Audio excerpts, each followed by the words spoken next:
It can feel strange to win and still go quiet. At 6:20 in the evening, the office starts to empty.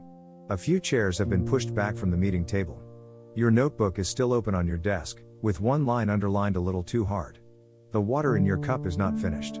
The screen is still glowing, but the room has already lost its heat.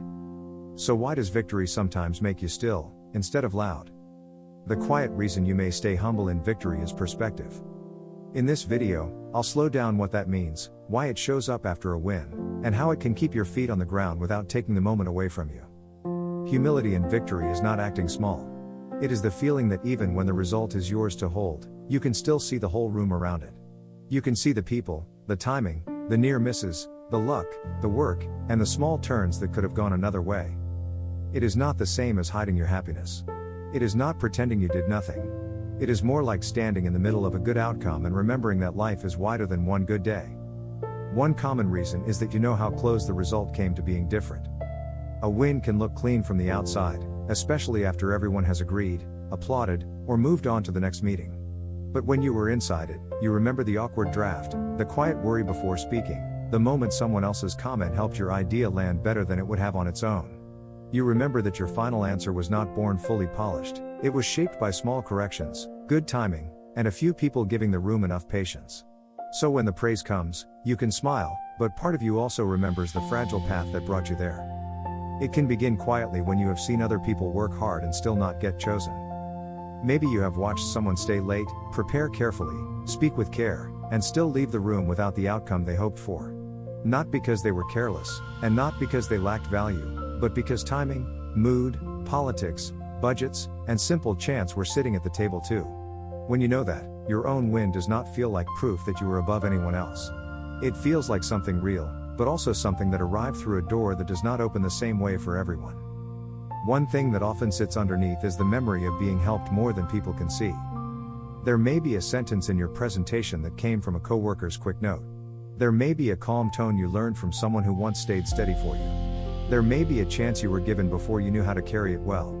So when people call the victory yours, you may feel the quiet weight of everyone whose fingerprints are still on it. This is why humble victory can feel peaceful and uncomfortable at the same time. Peaceful, because you are not fighting the good thing that happened. Uncomfortable, because the room may want a simple story, and your mind knows the story is not simple. The simple story says, you won because you were better. Perspective says, you worked, and you were helped, and the timing held, and some things went your way. That does not erase your effort. It gives it a real shape. It lets you receive the win without turning it into a wall between you and other people. Think about that office at 6:20 again. The meeting is over. The decision went your way. Maybe the proposal you worked on for weeks was approved, or your name was mentioned in a way that made people turn toward you with a different kind of respect. Someone walks by and says, "Nice work," while zipping up their bag. You nod and say, "Thank you," but you do not reach for a big speech. You look at the open notebook, at the unfinished water, at the chairs pushed slightly out of place, and you feel a quiet pull in your chest. Not sadness. Not shame. More like the room just got honest for a second.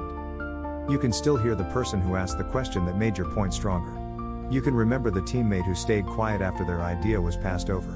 You can feel the glass walls around the conference room, the kind that make everyone visible, but not always seen. If you've been there, you're not strange. You might know someone who lives like this. This is what perspective can look like after victory. It does not steal the win. It makes the win less lonely. Because without perspective, victory can become a performance very quickly. The room may start treating you like the result explains everything. People may laugh a little more at what you say. A manager may suddenly use warmer language.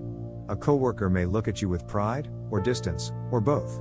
And for a moment, it can be tempting to believe the new attention is the full truth. But perspective keeps a small window open. It reminds you that attention moves. Praise moves. Rooms change their minds. A good result can be meaningful without becoming your whole reflection in the mirror. That is often why you do not rush to prove how important the win is. You already know it matters. You can feel it. But you also know that making it bigger than the room can make everyone else smaller inside it.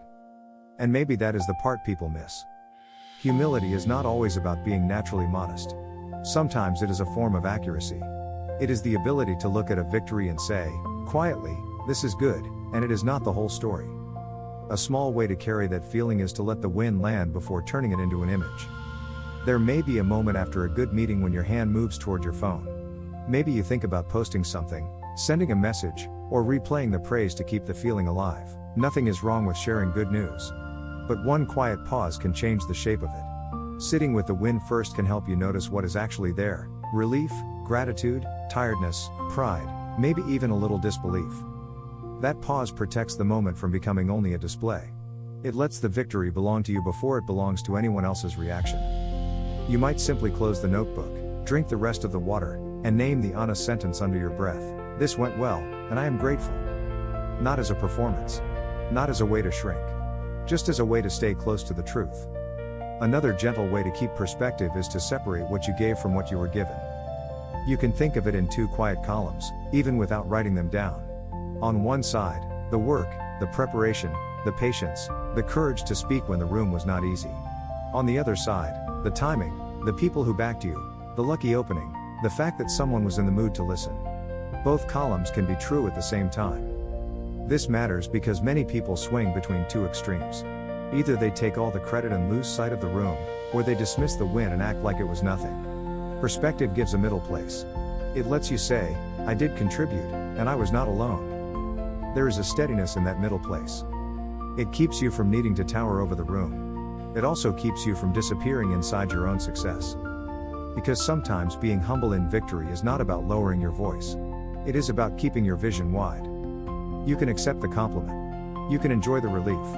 You can let yourself feel the good outcome. And at the same time, you can remember the people still sitting quietly after their own ideas were not chosen. You can remember the version of you who once left a room wishing someone had seen your effort too. That memory can make you kinder with your win. Maybe you mention the teammate who helped refine the idea. Maybe you keep your tone simple when the attention turns toward you. Maybe you go back to your desk and let the quiet return before you decide what the victory means. Not because joy is wrong. Not because pride is dangerous. But because perspective lets joy breathe without making it sharp. And there is something calming about that. A person with perspective does not turn every win into proof. They let it be a moment. They let it be real. They let it be shared. They understand that today's victory can sit beside yesterday's uncertainty, and both can belong to the same life. This is for the person who can win without making the room feel smaller. If you are humble in victory, it may be because you have learned to see the whole path, not just the final applause. You know the work mattered. You know the help mattered. You know luck may have had quiet shoes on. And maybe that is why your calm has a cost.